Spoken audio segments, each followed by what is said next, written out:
Welcome to এডুটেক্স Niranjan YouTube channel. এই ভিডিওর আলোচ্য বিষয় পার্ট স্যালারি কিভাবে সাবমিট করবেন। পার্ট স্যালারি বলতে ধরুন কেউ 13/1/2025 জয়েন করেছে, তাহলে জানুয়ারি মাস হচ্ছে 31 দিনে, তাহলে তার 19 দিনের স্যালারি করতে হবে। তো পার্ট স্যালারি কিভাবে করবেন, আমি লগ ইন করে নিয়েছি। লগ ইন করার পর ট্রানজ্যাকশন ডিরেক্টরি ম্যানেজমেন্টে যাওয়ার পর দেখুন সাবমিট ফাইনালাইজ স্যালারি রিকুইজিশন এই অপশনটাতে ক্লিক করলাম। এই অপশনটাতে ক্লিক করার পর রোপা 2019-এ যাব। এবার বাকিগুলো সব রাইট চিহ্ন রয়েছে, সেগুলো আমি আর কিছু করবো না। এবার আমার যার পার্ট স্যালারি করবো 7 নম্বরে তার নাম রয়েছে, এখানে আমি এডিট অপশানে ক্লিক করলাম। এডিট অপশানে ক্লিক করার পর তার কিন্তু এখানে দেখুন রয়েছে দুটো অপশান রয়েছে, একটা হচ্ছে নেম অফ এমপ্লয়ি আর type of salary full salary এখানে রয়েছে। এখানে আপনি ক্লিক করবেন, এখানে part salary, no salary, refresh. তো আমি পার্ট স্যালারি অপশনটা সিলেক্ট করলাম।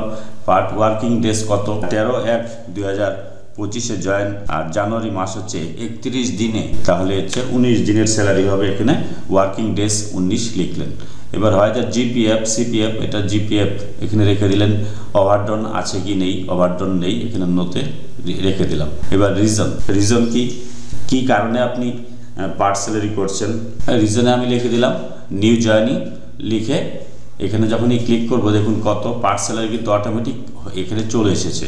তো বেসিক কত 20,471 টাকা, তারপর হচ্ছে ডিএ কত 2866 টাকা, এইচআরএ কত 2457 টাকা, এমএ কত 306 টাকা।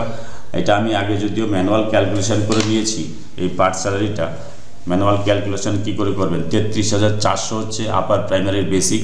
এই 33,400-কে আপনি 31 দিয়ে ভাগ করবেন, কারণ 31 দিন না মাস, 31 দিয়ে ভাগ করে 19 দিয়ে গুণ করলে প্রত্যেকটা ক্ষেত্রে বেসিক, ডিএ, এইচআরএ, এমএ সব ক্ষেত্রেই পি ট্যাক্স ক্যালকুলেশন আপনি পেয়ে যাবেন। তো গ্রস স্যালারি কত, গ্রস দেখুন চলে এসেছে 26,100।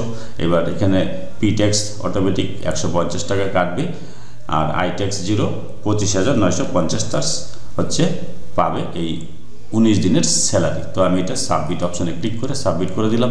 এটা এবার আমি দেখুন এখানে চলে এসেছে। এবার একটু সেভ করে দিলাম। তো এখানে ওকে করে দিলাম। এবার আমি ব্যাক করে যাচ্ছি।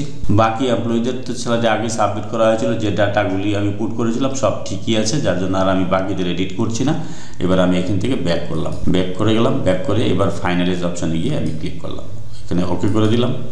দেখুন আমার স্যালারি সাবমিট হয়ে গেছে, এই যে দেখুন চলে এসেছে টেবিল। এবার আমি এখান থেকে রিকুইজিশনটা ডাউনলোড করে নেব। এইভাবে আপনারা কিন্তু পার্ট স্যালারি করতে পারবেন। যদি ভিডিওটি ভালো লাগে please like, share and subscribe this channel to get notification off the next update. Thanks for watching this.